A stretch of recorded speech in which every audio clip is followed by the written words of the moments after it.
François Bon, tiers livre, atelier d'écriture. On est dans un cycle qui s'appelle le double voyage et c'est la proposition 10. Alors, en général, quand on arrive au 10, on se dit on va laisser reposer le cycle, l'installer dans la grande fresque des autres, passer un petit peu à autre chose, quitte à revenir, recroiser les propositions. Mais celui-ci, à la fois, me paraît peut-être un des plus funambules qu'on a fait, mais ce qui m'intéresse, c'est que maintenant, on arrive à ouvrir ce qui le relie à des cycles qui, pour nous, ont été un petit peu socles dans tout ce parcours depuis 5 ou 6 ans. Par exemple, les outils du roman, les questions même de narration, et aujourd'hui, croisées aussi avec les questions d'image. C'est-à-dire, parce que c'est ce thème du récit de voyage, des questions qui sont générales pour la démarche narrative. Par exemple, oui, les histoires imbriquées.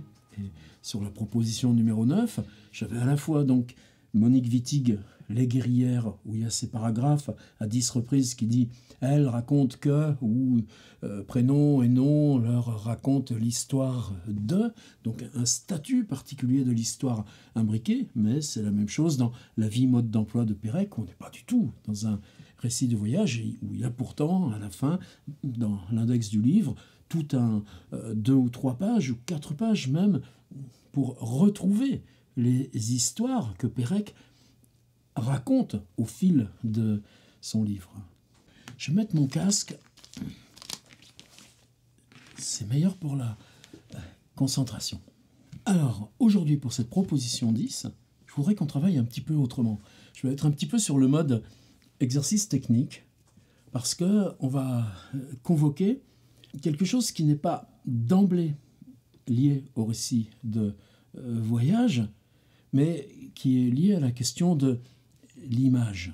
Alors évidemment, en voyage, on ramène des images, on envoie des cartes postales, les récits de voyage, même dans les sociétés de géographie du 19e siècle, sont illustrés par des graveurs qui ne sont pas allés sur place, mais qui travaillent d'après le texte de l'auteur, ou quand on envoie des expéditions, par exemple les grandes expéditions au Brésil au XVIIe siècle, il y a toujours sur le navire un peintre, un aquarelliste, et il y a toujours aujourd'hui un poste officiel de peintre de marine. Alors c'est une question qui est légitime, qu'on aurait pu traiter dans notre cycle photo-fiction, mais justement, toutes ces choses se répondent. Alors comment on va l'aborder?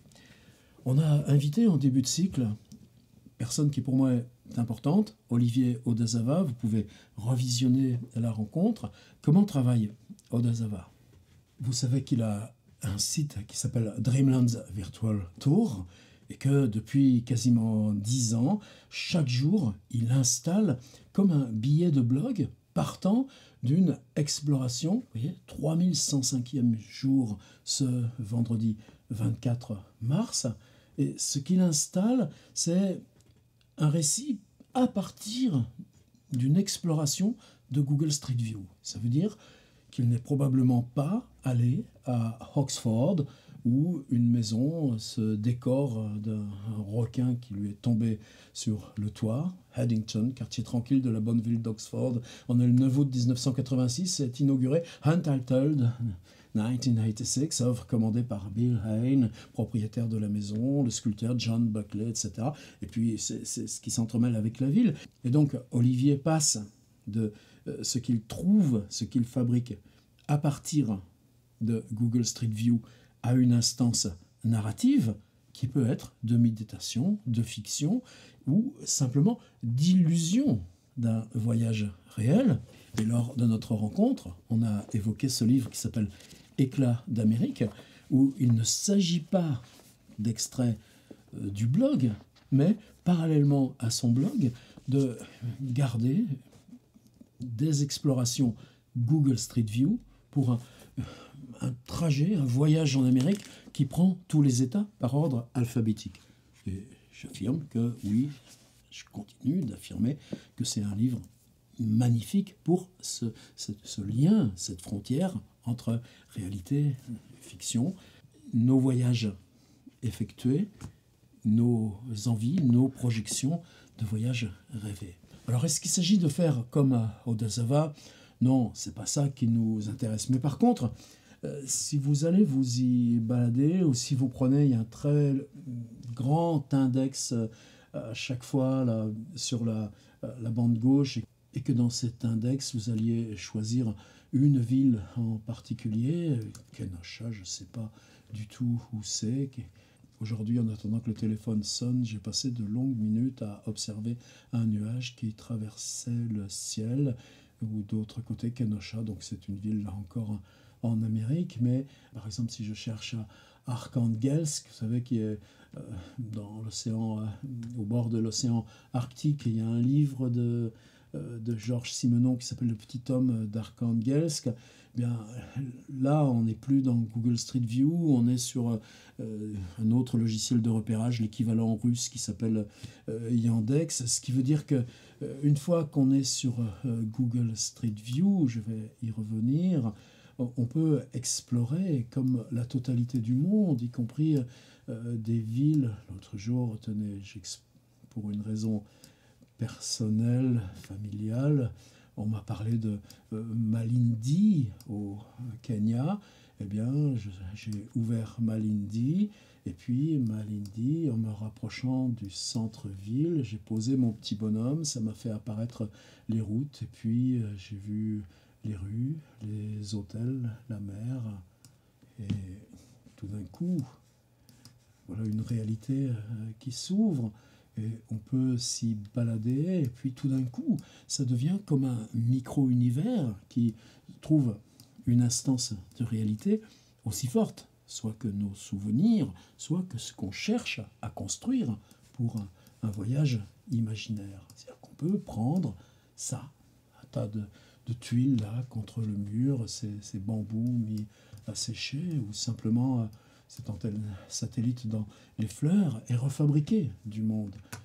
Alors en marinant là, sur cette proposition, se dire que cette question du rapport de l'image au voyage, qu'est-ce que l'image rassemble, qu'est-ce que l'image catalyse, qu'est-ce que l'image nous permet de figurer là où le récit n'est pas forcément nécessaire, ce qui est une ambivalence pour nous qui travaillons dans l'écriture, mais en quoi l'image elle-même, quand on en fait récit, se détache du réel et devient ce que nous produisons de récit sur un fragment très précis du monde.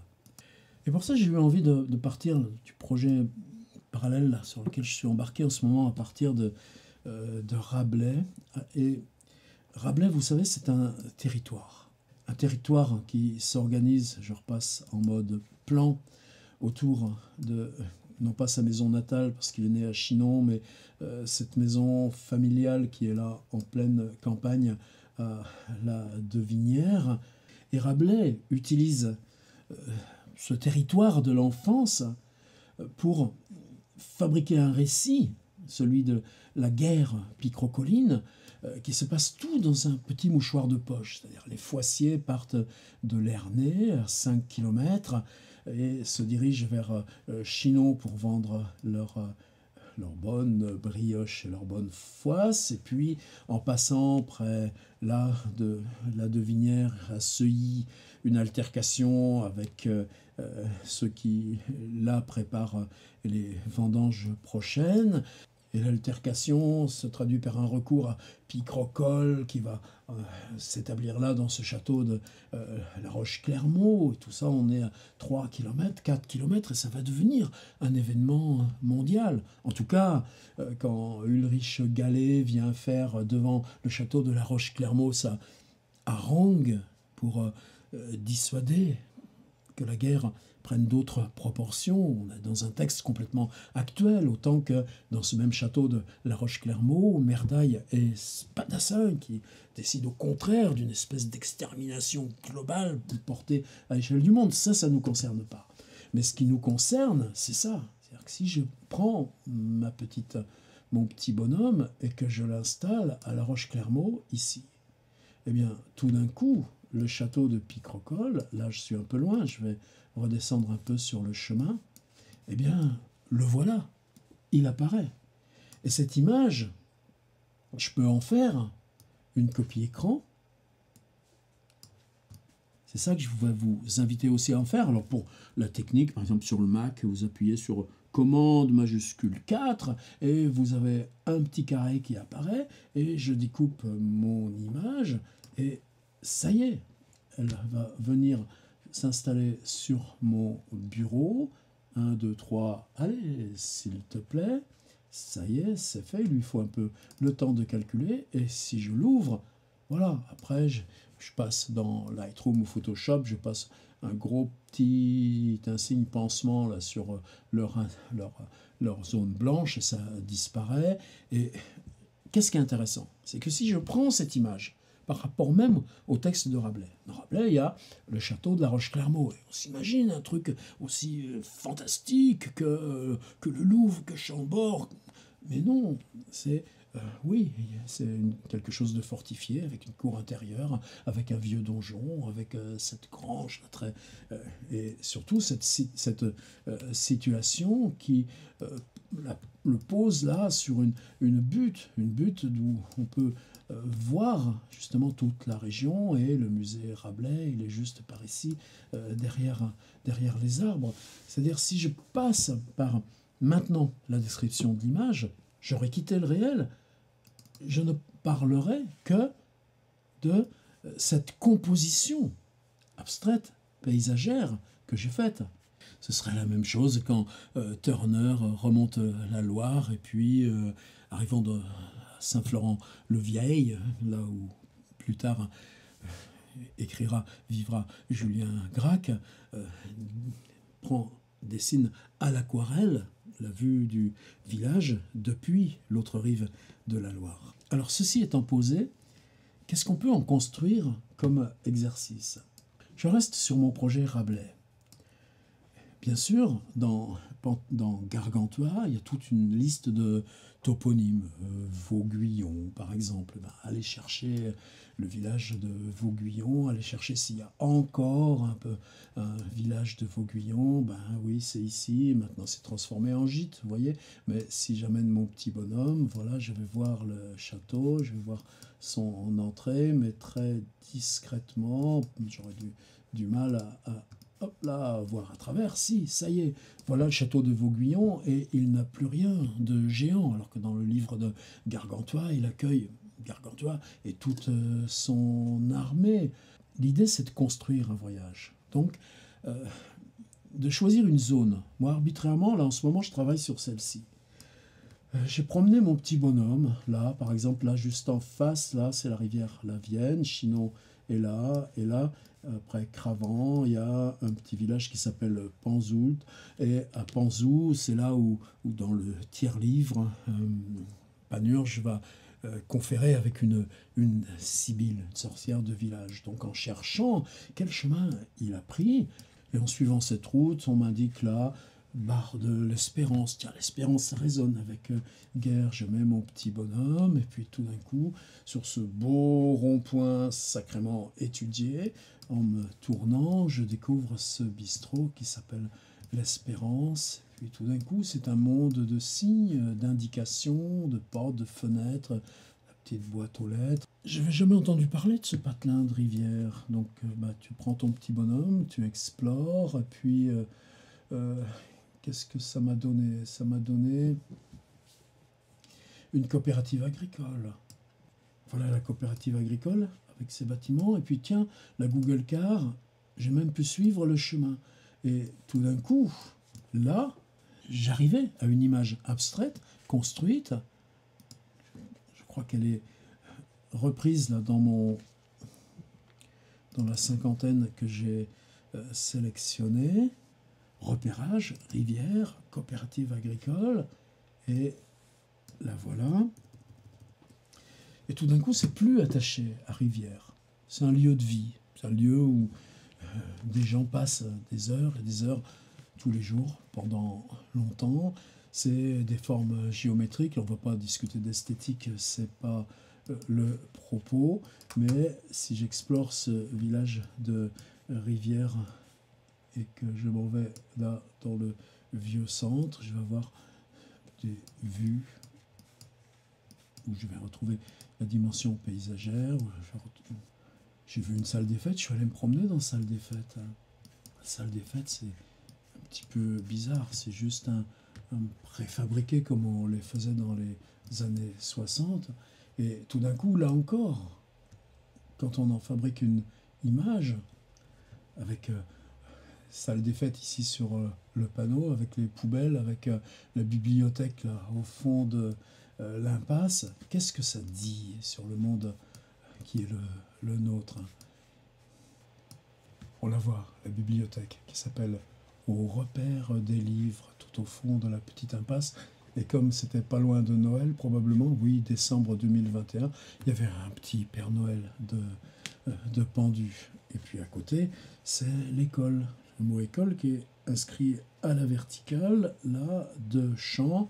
Et puis juste devant, une espèce de petit cheval à ressort pour que les gamins montent quand c'est l'heure des mamans.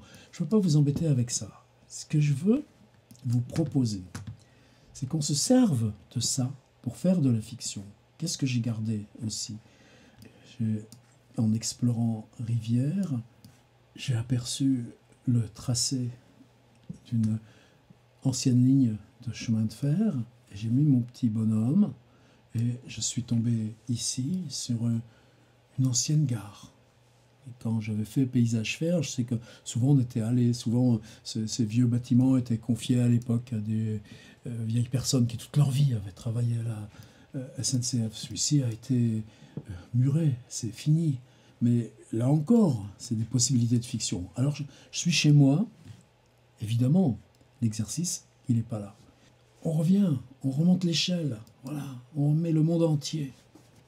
Qu'est-ce que vous pourriez construire, vous, d'un voyage imaginaire? Pourquoi j'ai pris le temps là, de cette démarche? Peut-être que pour vous, le voyage réel, ça a été la découverte une fois de Fort-de-France. Et Fort-de-France, on peut y aller, et je suis sûr que je pourrais retrouver l'IUFM. Si on est sur le centre-ville, je me souviens très très bien de cette place, ça n'a pas forcément d'intérêt. Mais peut-être que si pour vous, l'idée, c'est de travailler sur la Martinique, ça va être d'aller explorer un endroit. Allons-y au Diamant, qui lui va devenir tout d'un coup lieu de fiction. Là, pour moi, on serait typiquement dans l'exemple. Il ne s'agit pas de vos souvenirs de la Martinique. Il s'agit de projeter une fiction, on va installer un personnage. Mais ce personnage, comment on va l'installer? On va l'installer depuis les souvenirs? Non. Là, on est arrivé à un lieu qui, plastiquement, cinématographiquement, existe, qui n'est pas votre souvenir de voyage. Mais si je prends cette image et que j'en fais ma carte postale, alors j'ai première carte postale. Premier éclat, comme dit Odazawa. Lui, il dit éclat d'Amérique. Là, j'aurai un éclat de Martinique. Est-ce que si on reste sur cet exemple, voilà, on va en chercher un autre, prenons quelque chose qui est tout à l'autre bout du monde. J'ai fait un magnifique voyage à Sapporo. Dans le voyage, ce qui était magnifique, c'était Tokyo, et de s'arrêter à Sendai. Sendai, j'ai passé 2 jours ou 3. On a fait des ateliers avec l'Institut français, et après, il m'avait envoyé à Sapporo, juste en face Vladivostok, qui n'est pas une ville forcément intéressante, c'est une grande ville du Nord, rectiligne.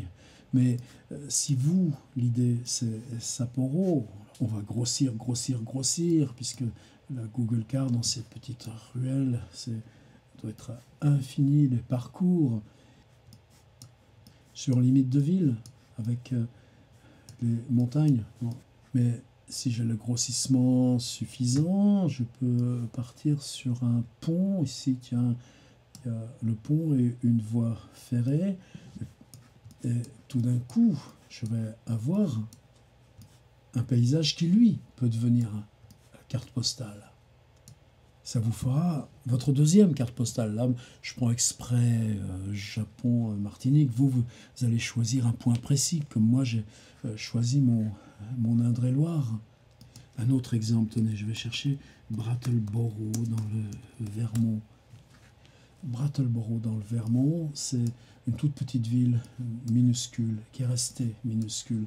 Il y a un texte, Lovecraft, une fois, s'y rend en 1928-1930 pour rendre visite à un de ses amis auteurs. Grand voyage dans le Vermont, un voyage de 2 mois ou 4 mois. Il va écrire ensuite un récit fantastique, un récit qui est sans doute un des points culminants de son œuvre, qui s'appelle Chuchotement dans la nuit, The Whisperer in the Darkness, et où tout part de l'arrivée du narrateur à la gare de Brattleboro. Et la gare de Brattleboro, elle est près du pont. Et là, tout d'un coup, ce qui est encore une carte postale, un carrefour, un simple et brave carrefour, avec les trains qui passent à même la rue, avec les panneaux, les orientations, est un point sismique de la littérature fantastique. Alors ne prenons pas trop de pistes. Ce que je voulais vous proposer fermement, c'était vous choisissez soit un endroit que vous connaissez, vous y êtes allé, vous avez envie d'y revenir par le récit, mais le récit de fiction. Il ne s'agit pas d'aller chercher les lieux qui sont les vôtres, mais d'essayer d'aller chercher, comme quand on a travaillé là, dans Photofiction avec l'Atlas d'Éric Tabouquier et Nel Limonier, d'aller chercher dans ce point des images surprenantes, ce que j'ai appelé ces images cartes postales, d'aller séparer 3 fragments de réel. C'est important qu'il y en ait 3. 3, ça peut faire une histoire. Et pour ces 3 fragments, c'est là où j'aurais aimé que pour une fois, on fasse de la technique, de la didactique. Et c'est un petit peu aussi en amorce du cycle qu'on va faire ensuite. Une fois que vous aurez choisi ce lieu que vous voulez explorer par la fiction, soit un lieu que vous connaissez, mais vous allez chercher quelque chose juste à côté. Comme moi, je tombe sur le village de Rivière, que je ne connais pas, en cherchant le territoire de Gargantua, que j'ai déjà arpenté de nombreuses fois. Ou bien, totalement dans la fiction, parce que pensez aux nouvelles que vous connaissez, pensez aux récits que vous connaissez. Gabriel Roy, La route d'Altamonte. Il y a un petit Altamonte là, perdu dans le Manitoba. Et puis, cette nouvelle, pour moi, des sommets de la littérature, c'est juste un petit restaurant chinois. Et ce gars qui est seul là au bout du monde, avec sa petite cahute qui vend eh bien, le soir, il va regarder l'horizon de la grande plaine. Et si on cherche, et vous voyez, il suffit d'entrer dans Google Street View à Altamonte, Manitoba, pour que je puisse retrouver cette route-là que décrit Gabriel Roy. Et tout d'un coup, là encore, si je fais ma carte postale, pomme majuscule 4, qu'est-ce que je vais faire avec cette image? Elle en fait ça. Ce Chinois exilé, seul, qui, le soir, vient là, au bord de l'inconnu, pour repenser ça. Ça, c'est la narration. Donc, vous pouvez choisir où vous voulez, où ça vous semble. Pourquoi vous avez affinité avec ce paysage? De la mer, de la montagne, du désert, de l'immersion urbaine. Et oui, on n'est pas dans le folklorique. On n'est pas dans Paris, c'est la Tour Eiffel. Évidemment, on va aller chercher des choses beaucoup plus limites et on va les séparer. C'est parce qu'on les aura séparés en tant qu'éclat qu'on va trouver la possibilité d'écrire. Vous avez vos 3 cartes postales. Bon, là, moi, c'est 3 endroits différents qui n'ont rien à voir les uns avec les autres. Vous, évidemment, ce sera 3 cartes postales liées à un endroit précis. Si je fais 4 lignes sur ça, le diamant en Martinique, si je fais 4 lignes sur ça, cette route qui fuit à l'horizon, avec les poteaux, ces arbres, puis ce chemin transversal, route 46 ouest, vous allez avoir 3 fois 4 lignes, 3 paysages de 4 lignes. Et ça y est, je suis au bout. Moi, ce que je vais vous demander, ce sera ça l'exercice. Et c'est pour ça que je dis qu'on va bifurquer là vers de la technique. Ah ouais, c'est pas marrant de... Là, il y a de la contrainte. Là, pour une fois, il y a de la consigne. Mais c'est ça que j'ai envie en ce moment.